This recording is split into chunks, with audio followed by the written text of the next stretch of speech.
Assalamualaikum warahmatullahi wabarakatuh. Global Hijrah edisi 5 Disember bersama saya Khadijah Faisal.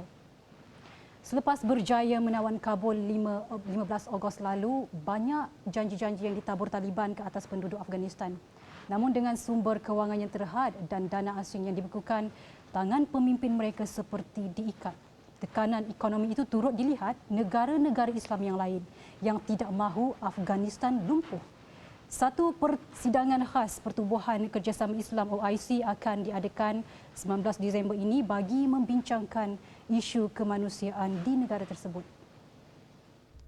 Sesi luar biasa itu dianjurkan Pakistan atas permintaan pengerusi OIC Arab Saudi. Menteri Luar Pakistan Shah Mahmud berkata, persidangan khas itu penting bagi mencari kata putus untuk mengelak situasi lebih buruk menimpa Afghanistan dan juga negara jiran serta seluruh wilayah berkenaan. अगर पर वक्त तवज्जो नहीं दी जाती तो एक नया क्राइसिस जन्म ले सकता है और उस क्राइसिस से अफगानिस्तान में इंस्टेबिलिटी आएगी, अदम इस्तेहकाम की कैफियत पैदा होगी। वो अदम इस्तेहकाम जो है वो जन्म दे सकता है एक रिन्यूड कॉन्फ्लिक्ट को, और खुदा न खास्ता वहाँ एक दोबारा कॉन्फ्लिक्ट शुरू होता है तो उसका इम्पैक्ट आएगा और वो ट्रिगर करेगा, वो जन्म देगा एक नए मैस एक्सोडस ऑफ रेफ्यूजीज को।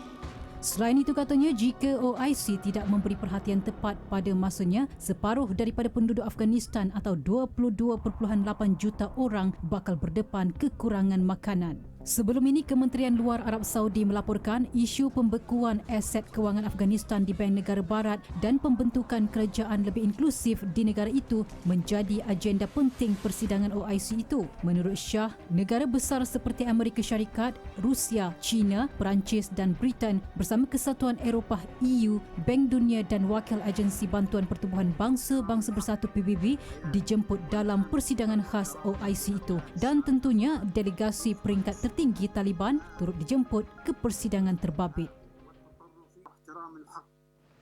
Dan bagi menghalang dana asing terus dibekukan, Taliban membuat langkah besar dan mengejut.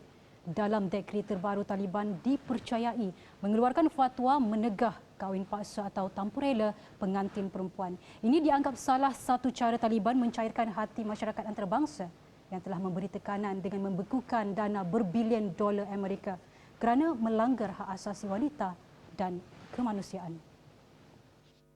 Setelah sekian lama atau mungkin lebih ratusan tahun kahwin paksa dilaksanakan di Afghanistan, ibu bapa akan menjodohkan anak-anak mereka tanpa rela atau menerima lamaran dari keluarga lelaki demi kepentingan tertentu. Perkahwinan diatur walaupun si gadis berendam air mata. Seperti telah menyedari tradisi tersebut perlu dihentikan, maka Taliban menghalang kahwin paksa.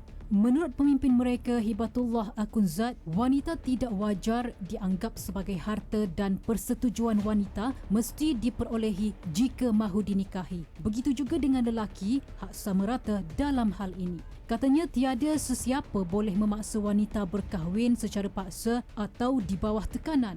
Namun setakat ini Taliban masih belum menggariskan usia minimum yang dibenarkan berkahwin. Sebelum ini ditetapkan pada usia 16 tahun. Taliban bukan sahaja memperjuangkan anak dara atau gadis, malah dalam dekret terbaru juga ada disebutkan seorang balu dibolehkan berkahwin selepas 17 minggu atau lebih 4 bulan kematian suaminya. Malah diberi pilihan untuk memilih suami baharu. Mengikut tradisi negara itu ialah seorang balu jika ingin berkahwin lagi perlu mengahwini seorang daripada saudara lelaki atau saudara mara bekas suaminya.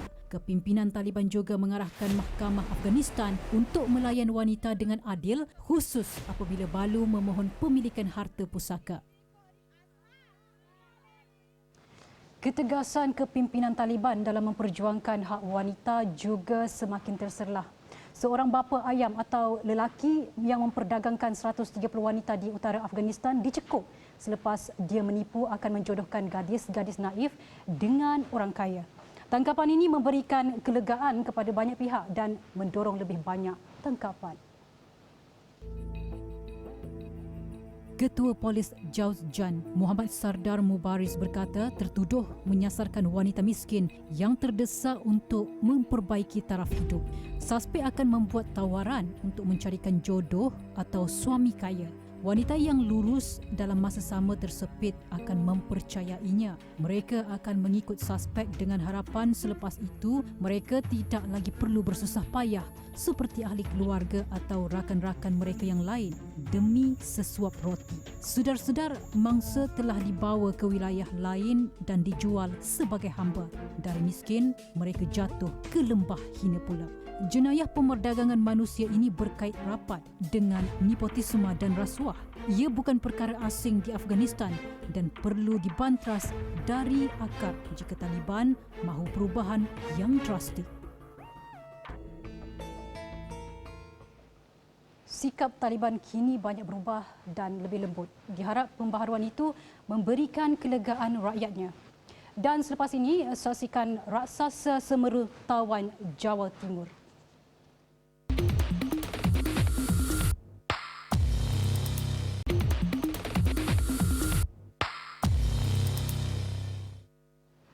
Alhamdulillah bertemu kembali.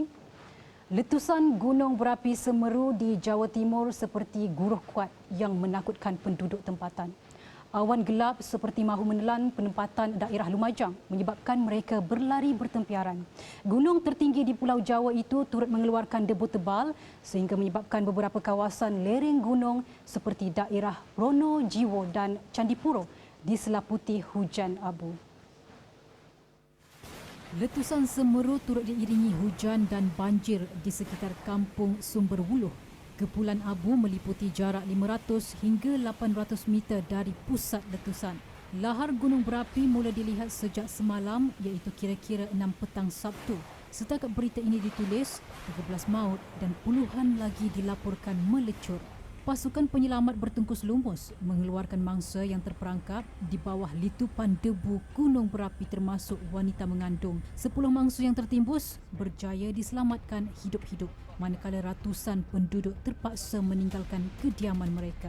Abu tebal serta lava setinggi paras lutut yang mula keras menyukarkan kerja pasukan penyelamat mencari penduduk yang hilang terperangkap. Laluan masuk ke Lumajang juga terputus apabila lava yang sudah sejuk memusnahkan jambatan. Kali terakhir gunung berapi setinggi 3,676 meter itu meletus adalah pada 27 Ogos lalu. Dan Semeru antara 17 gunung berapi yang aktif di Indonesia dan ketiga tertinggi di Republik tersebut.